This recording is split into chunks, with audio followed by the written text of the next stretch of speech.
Greetings.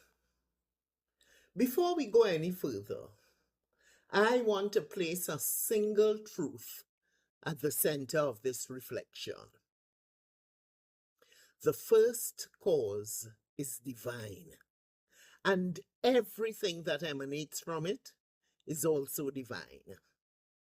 Both gods and demons are of divine origin, and we give them authority with our choices. This may sound confronting at first, because many of us were taught to think of divinity as something separate from shadow, separate from difficulty, separate from what we fear. But this statement is not about approval or disapproval. It is about origin. Everything that exists comes from the same first cause. Nothing appears outside of it. Nothing is excluded from it. What differs is not where things come from, but how they are engaged. This is where choice enters.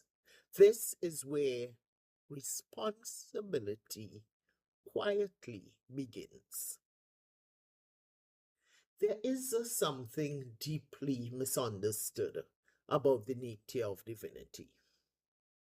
Many of us were taught, whether directly or indirectly, that the divine is only what feels good, only what is gentle, only what comforts us, and only what reassures us that we are safe.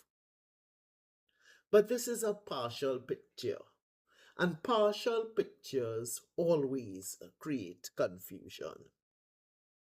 The first cause, the source from which everything arises, is divine.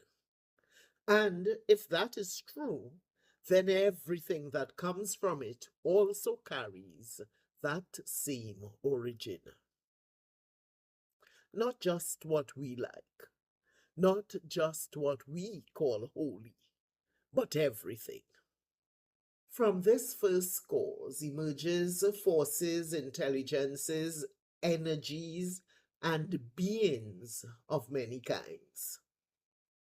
Some of these we call gods, some we call angels, some we call demons, some we call shadows, some we call instincts, some we call emotions, some we call fate. Different traditions give them different names, but they all come from the same place. This does not mean they are all meant to rule us. It means they are all part of the field in which we live. And here's the part that is really spoken aloud. We do not become subject to these forces because they exist. We become subject to them because we give them authority. Authority is not taken from us.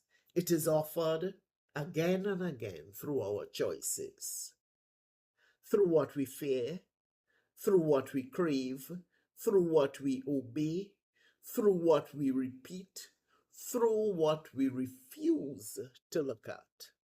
We often imagine that our lives are shaped by forces outside of us: fate, destiny, other people, unseen powers, even the will of God.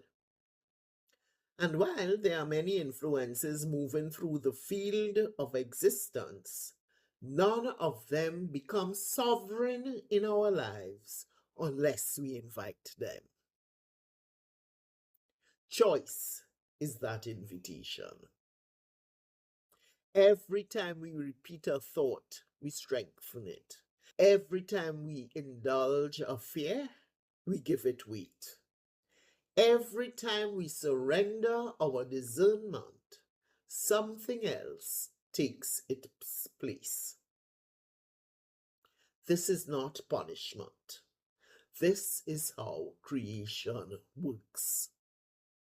The first cause expresses itself as infinite possibility. But possibility does not become experience until it is selected. And selection happens through what we believe, what we focus on, what we emotionally invest in, and what we silently agree to. Some people call these forces demons. Some call them gods. Some call them trauma. Some call them addiction. Some ego. Or others call them instinct.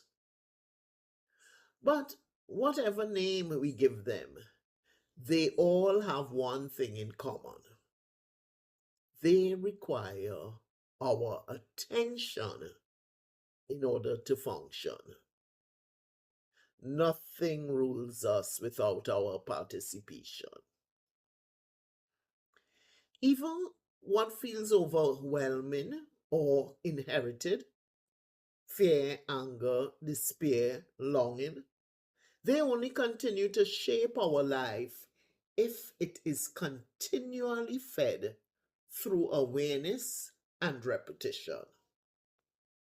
This does not mean that we are to blame for what we have been given, but it does mean that we are responsible for what we keep.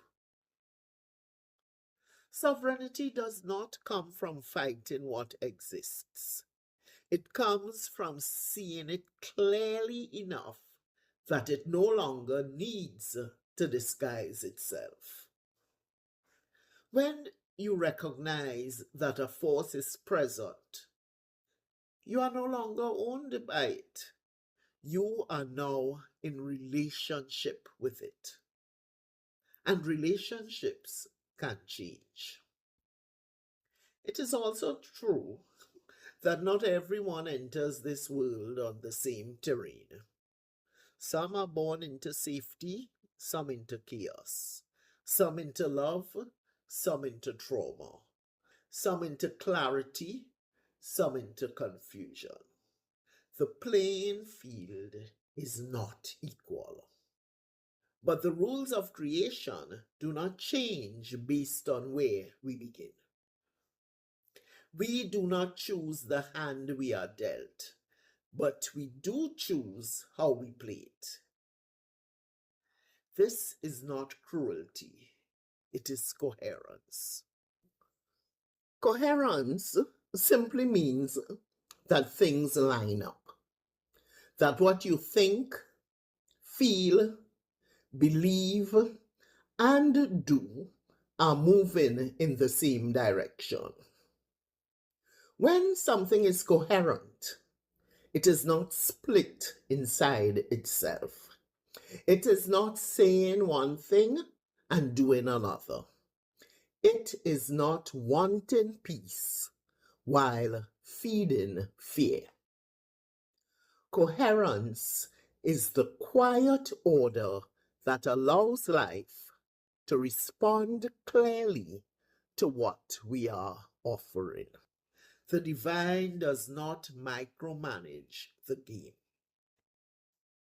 It provides the field, it provides the pieces, and it provides the laws by which everything moves. What happens within that field is shaped by the players. Just like in a video game, each character starts out with different strengths, different limitations, and different challenges. Some levels are harder. Some environments are hostile. But the game is not responsible for the choices made by the player.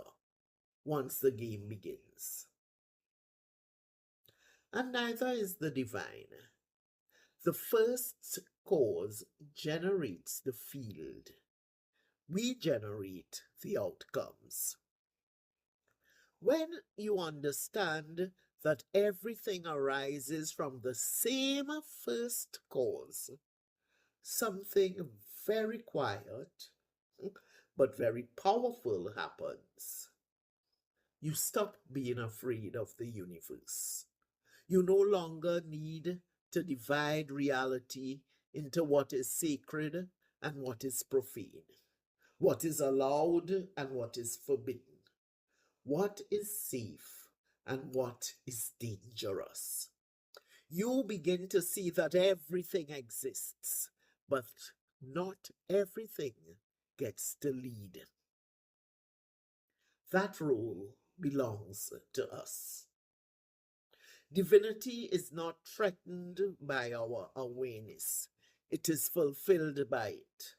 And the forces that move through this world, whether we call them gods, demons, instincts, wounds, or desires, are not here to dominate us. They are here to be recognized. Because what is seen no longer needs to disguise itself. We are not meant to banish parts of existence. We are meant to decide which parts we will serve. Every day, in small and quiet ways, we are choosing. We choose what to listen to. We choose what to believe. We choose what we fear, what we nourish, and we choose what we release. These choices shape the world we live in far more than any external power ever could. The first cause gives rise to everything, but it is our awareness that gives things authority. And when we remember that, we do not need to fight the universe. We simply begin to walk through it with discernment. That is where peace lives. Not in control, not in denial, but in conscious participation. There's one more truth that lives inside all of this. Nothing travels alone. Every force we align with, every fear we indulge, every belief we nurture, every desire we feed, brings companions with it. What you choose does not arrive as a single thing. It arrives as a network. Fear attracts more fear. Clarity attracts clarity. Resentment attracts justification. Peace attracts support. Distortion attracts reinforcement. Truth attracts exposure. This is why choice is never neutral. When we give something our attention, our loyalty, or our repetition, we are not just inviting that one thing into our life. We are inviting everything that walks with it. This is how inner worlds become outer realities. This is how personal choices become collective conditions. This is how invisible alignments become visible consequences. Not because the universe is cruel, but because it is coherent. The first cause gives rise to everything. But what grows in our life depends on what we keep watering. And once we see that, we are no longer a victim of unseen forces. We are a participant in creation. We do not only choose with our thoughts, we choose with our emotions, with our habits, with our attention. We choose with what we tolerate and what we pretend not to see. And the universe does not sort these things into separate boxes. It reads them as one signal. You can say, I want peace, but if you are feeding fear, resentment, or self betrayal, those are the frequencies that respond. Not because something is punishing you, but because alignment is always happening, whether we acknowledge it or not.